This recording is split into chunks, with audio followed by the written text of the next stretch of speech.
Bună seara și bine v-am regăsit. Vreau să mai revin cu un video.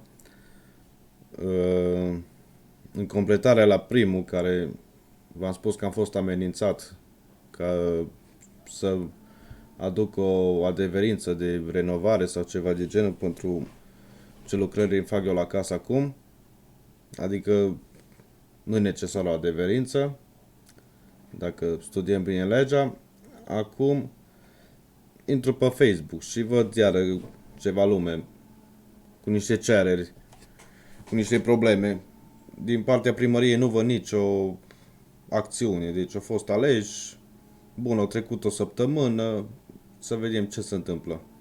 Deci aceeași chestie ca și înainte, nimeni nu mișcă nimic, nu se aude nimic, pe site-ul primăriei absolut nimic.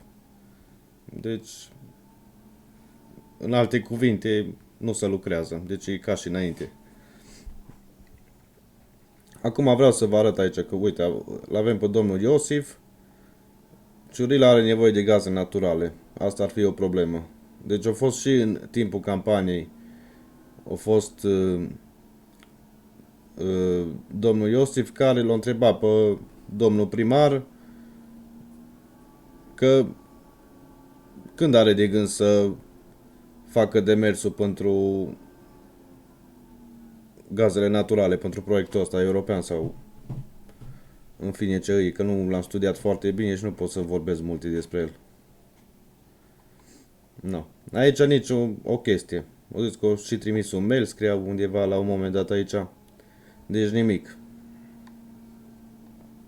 Bun. Am mai văzut iară altele.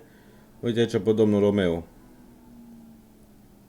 No. Aici pentru departamentul de urbanism. Nu avem. Bineînțeles, dacă vreți adeverința de construire, nu? Trebuie să avem și birou de urbanism. No, aici iară alte chestii. În fine, am mai văzut iară aici. Pentru că, bineînțeles, iau ca referință grupul ăsta de Împreună pentru Comuna Ciurila, județul Cluj, pentru că ăsta e mai, cum să zic, e mai deschis pentru toate tipurile de persoane, toate partidele din ce am văzut eu. Nu e ca și grupul Comuna Ciurila, care de fapt aparține domnului primar, care ești limitat să vorbește, deci regimul ăla comunist, cum am vorbit mai devreme. Na bun. Acum vreau să vă arăt o lege care mulți nu știți că există, dar vă arăt ca să știți și voi. No. Aici avem legea prin care tu poți să demiți un primar. Adică să-l concediezi. Practic primarul trebuie să lucreze pentru noi, nu? Pentru că noi suntem cetățenii comunei, nu? No. Deci dacă nouă nu ne convine ceea ce face, dacă știm că au fost aduse voturi flotante, căcaturi ce au mai fost aduse, înțelegi? Noi oricum suntem un 30%, chiar 25%, să zicem. No. Și aici ia se uită, nesocotirea de către primar a intereselor generale ale colectivității locale sau neexercitarea atribuțiilor ce îi revin potrivit legii, inclusiv a celor care le exercită ca reprezentant al statului. Atribuțiile primarului sunt multe. De la respectarea drepturilor și libertăților fundamentale ale cetățenilor, și aici e un articol, deci ăsta în primul rând mi-a fost încălcat mie când viceprimarul o trimis vorbă pe un nepot de-a lui, zicându-mi că pentru ce ai scris tu acolo pe Facebook îți trebuie autorizație de construire. Pe o lege inexistentă, pentru că de fapt legea zice clar că mie nu trebuie. No. Deci asta a fost o amenințare, nu că pentru aia îți trebuie aia, înțelegi? Deci nu a fost așa de la sine. No. Deci asta deja, și v-am mai spus și chestia aia cu ieșitul la 9 seara acasă. No. Deci aici deja o încălcat o lege, nu?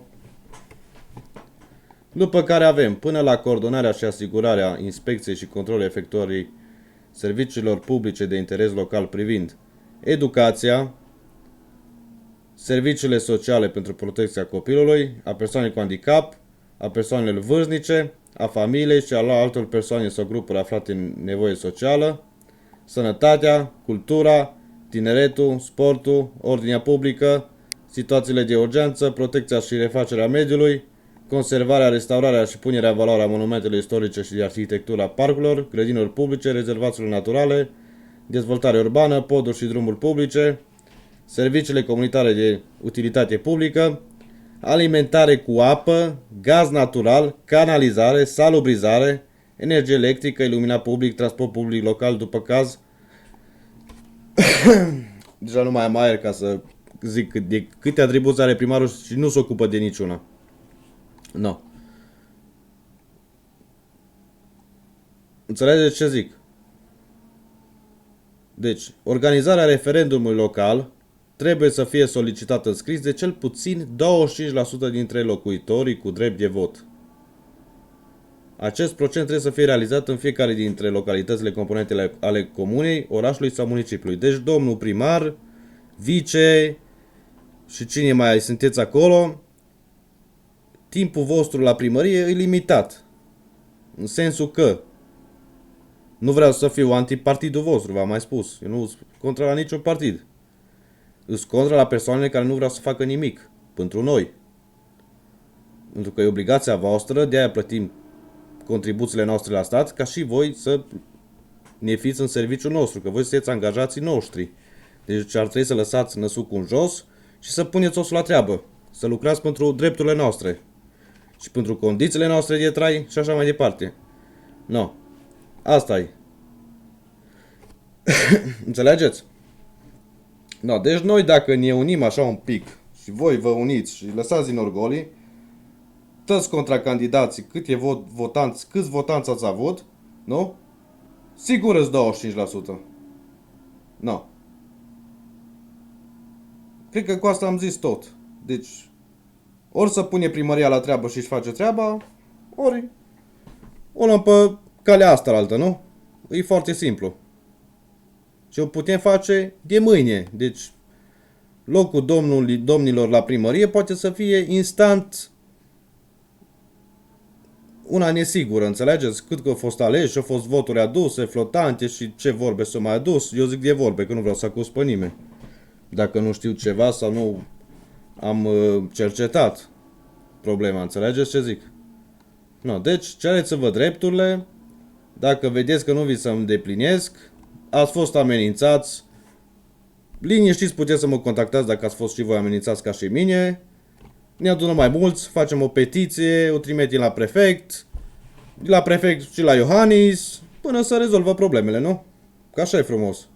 Deci nu merge în anul 2020 sau 2020, cum zicea Dăncilă, să fii subjugați de ăștia locale aici. De nimeni, de fapt.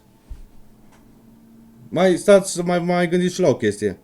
Uitați că se închide iar orașele. Toate orașele încep să se închidă. Din cauza pandemiei. O să vă fie copiii iar acasă. Nu? Să studiază. Vă dau tablete, nu vă dau, ce vă dau. Nu. Deci, nu știu dacă vă dau tabletele la copii. Eu nu am copii. Din păcate, nu. Dar, pentru voi, educația nu trebuie asigurată. No, tu cu tabletele alea, cum să conectează ei la internet ca să aibă un video chat la școală ca să poată să studieze? Că pandemia nu o să se termine, vă spun sincer și sigur, vă spun treaba asta, nu o să se termine în următorul an. Deci poate pe vara viitoare, deci acolo e aproape un an. Deci, gândiți-vă, ce vă trebuie? Deci ai nevoie de internet, ai nevoie de gaz, nu? Măcar de anul ăsta să începem cu gazul, nu? Și la anul viitor să avem și noi gaz. Să avem canalizare, uitați frumos, salubrizare. Iar salubrizare s-a modificat, că a mai fost aici o persoană care a scris de serviciile de salubrizare. Înțelegeți ce zic? Stați un pic, să vă arăt aici. Nu știu dacă mai găsesc eu. Pe aici. No, dar a fost o problemă cu salubrizarea, pentru că a schimbat firma. Firma respectivă are un cost, cred că dublu față de ceea ce se cere în Cluj, de exemplu.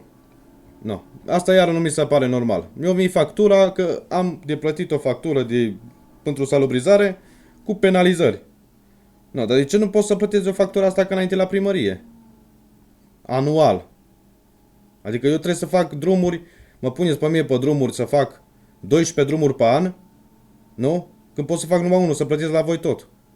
Sau nu ați mai avut fonduri, că trebuie să faceți campanii electorale. Și acum de-aia nu se mai aude nimic în primărie și tot e pe silențios.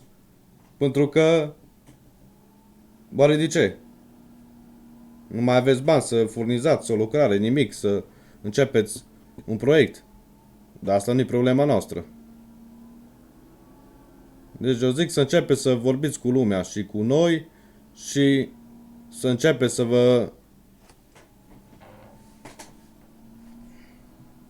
faceți ceva în mandatul ăsta, că sigur o să fie ultimul vostru mandat. Dar măcar ieșiți cu onoare din el, știți ce zic? Încă 4 ani.